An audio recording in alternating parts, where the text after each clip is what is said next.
This Valentine's Day, celebrate the one you love the most with Hallmark cards at Walgreens. Valentine's Day is the best time to send your favorite person a reminder of just how much they mean to you. A Hallmark card is a super simple and beautiful way to say how grateful you are for the love you two share. Don't forget, Valentine's Day is Saturday, February 14th. Visit Walgreens today to find a Hallmark card that shows just how much you love them. Because love lives here. Every team, every topic, everywhere. This is Believe.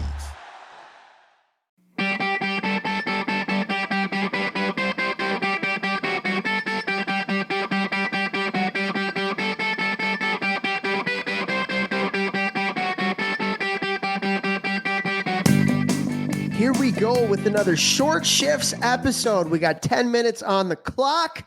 My co-pilot on this magic carpet ride, Jeffrey Jehu Zoolander Lavecchio, not happy that I'm using his line. It's my carpet. That's okay. That's okay.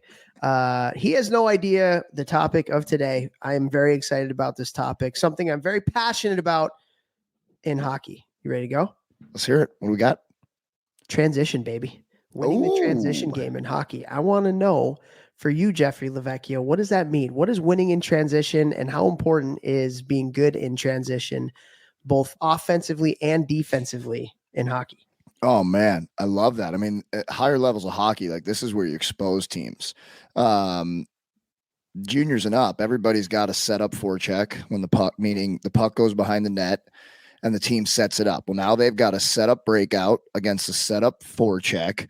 And then it's like it becomes very, it's hard to do things, and it's easier to stop. It's hard to do it, right? But in transition, it becomes a very methodical, it becomes monotonous a chess match. game. Yeah. Very monotonous, kind of boring. It can go like, you get the puck deep. Now the other team, now they set up. Now we probably not going to be a very high scoring game. Not a high scoring game, right? But if you're able to, when that puck gets shot out of the offensive zone and your D-men sprint back and you guys got a plan of attack and you come up quick while they're changing or while they're not set up in their structure, that's where you can expose teams' weaknesses, expose teams that don't talk to each other, expose teams that don't come back to the middle or do the right things or puck watch or anything like that. And at the younger levels, this is where you can really expose teams. Even in the AHL, man, to demonstrate this point in the AHL, I played for Scott Gordon when I signed out of Western. And I finished that year with like 20 games in the playoffs and regular season. Scott Gordon was coach of the year of the AHL that year. It was the winningest team in AHL history up to that point, I think, in a single season. And every time the puck got shot right outside the blue line or to the red line, we had like a play that you had to do every time. It was two wingers would curl to the far side or winger in center. The D-man would, as like soon the as weak side. So let's say the weak side, yeah. The puck gets flipped out towards the benches. Okay, to the bench side. Both forwards would then go to the penalty box side. They would curl to the penalty box side, and the D-man who got it at the benches would take a hard clapper around behind the net hard, so the goalie couldn't stop it, a rim, and then the other two guys that went to the penalty box side, the first guy would sprint down the boards and he would fake like he was going to get the puck. So he would sprint down the boards, and right as it would come to your stick, you would lift your stick.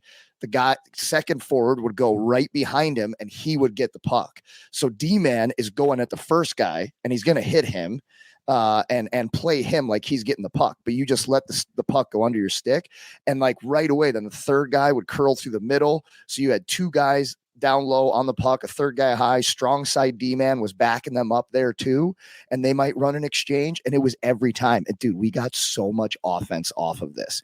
And that is a completely non-sexy transition, and it worked in the second best league in the world like butter every single time that thing worked. And transitions happen all over the ice. And so if you're a team, and with Hastings at Omaha, we had to come out, sprint to the blue line when the puck got dumped out of our offensive zone. You had to sprint to the blue line and you had to fill 3 lanes. So if you were coming up the board with another guy and there's nobody in the middle, you had to quickly get over to the middle and just fill 3 lanes. And that was our quick transition, was our D-men are going to sprint to the puck and then we're going to fill 3 lanes and somebody's going to be open, and obviously there's more transitions than that. But I think for me, a key to quick transitions is the guys closest to the puck. Let's say we're going from like the offensive zone, it gets dumped out, we're going to retrieve it. I think sprinting to the puck is massively important, whether it's transition from offense to defense, defense to offense, you're chasing a puck carrier. It's got to be an all-out sprint because you're just going to allow yourself more time to make decisions. Yeah, and offensively, you talk about sprinting to go get the puck. You talked about those other three guys. Like, you have to sprint to spots without the puck too. Transition doesn't only work or tradition. I should say transition doesn't work if only the guy going to get the puck is going fast. Everybody else has to sprint to their spots as well. And you mentioned, like, I think the key to good transition is like really stingy, tough to play against defensively. Like, if you're really good with your gaps, and you're hard to play against, and you force teams from their defensive zone to have to flip pucks out in the neutral zone, or when you're in your neutral zone defense, you're forcing turnovers at the red line or potentially the blue line and can go the other way. Like, that's where it starts, right? And so in talking about transition defense, like gaps, and when you're actually going back in transition, you have to talk, you have to sort things out, and you like really just have to have good habits defensively to cause those turnovers, good sticks, good angling, good pressure. Like, that's where it starts, because transition offense can't happen until you until you get the other team to turn the puck over, right? So sprinting back through the middle, good sticks on the ice, good gaps, like that's going to force the other team to do what they don't want to do. And if you're easy to play against, you're not going to get any transition because you're going to play in your zone the whole time. I'd probably say that's my number one key to transitions is sprinting to spots, or like sprinting to whatever your role is on the transition, whether you're on offense or defense. Quicker you can get there, the more time you have to make decisions. And I mean, that's transition. It's just hockey in general, but for sure on transitions, it's so important. Yeah, transition happens fast, man. It happens fast. And you said it earlier, like the key to great transition is the fact that you are playing fast offensively and you're catching the other team before they can get into their structure. Like, when you get to the higher levels of hockey and a team gets into their structure, it is very, very hard to create any offense. That's when you hear coaches talk about manufacturing offense, like chipping the puck in, going to get it, go east-west, low to high, get traffic in the net. That's what happens when the other team is in their structure. Now, in transition, you're catching them before they can get in their structure. Now they're all over the place. Now there's more time and space. Now there's more space all around the ice because guys aren't where they're supposed to be. And that's the key. And that's why you hear so many coaches talk about playing fast, playing fast, playing fast. Well, what does playing fast means? It means getting to your spots without the puck. And it means playing fast, getting things going north as quickly as possible. Like, what was the World Junior? They talked about like north or die or something like that. The U.S. World Junior team last year, like they wanted to get it go north fast. And that's why. Catch the other team before they get into their structure, because it's impossible. It's impossible to make plays when the other team's in their structure. It's crazy.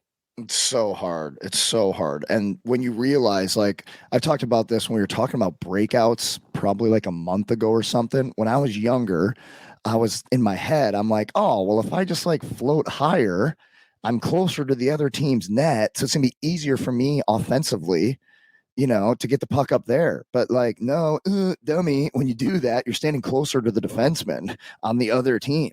Whereas if you create that separation and you sprint back, especially a guy like me who didn't have Toph's vision, like I played with my head down, especially when I was younger. I've talked about this on the podcast a lot.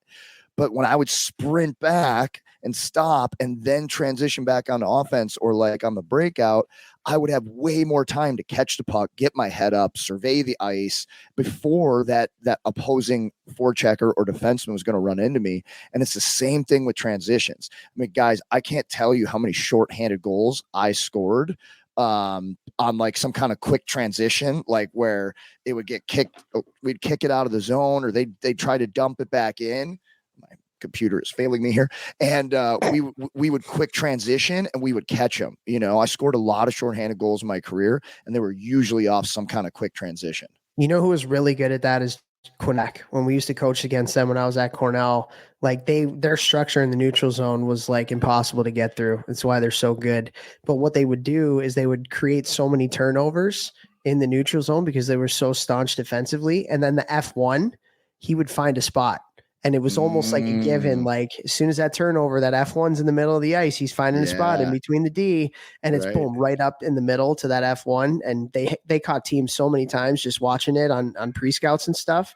And they were really, really good at that. And so, yeah, man, like transition is everything. If you're really good in transition both ways, like I'm not just talking about offensively, like if you're really good at, slamming on the brakes, back hard through the middle, good habits, stick on the ice, like you're going to disrupt a lot and there's not going to be a lot coming back your way. If you're really good at sorting things out on the track and the back check, like that's huge in transition defense. And then offensively, just playing fast before teams get into their structure, particularly like, teams that are prone to turning pucks over in the neutral zone, like you'll be a winning hockey team. Get that frickin' transition going and share the show. Share the show.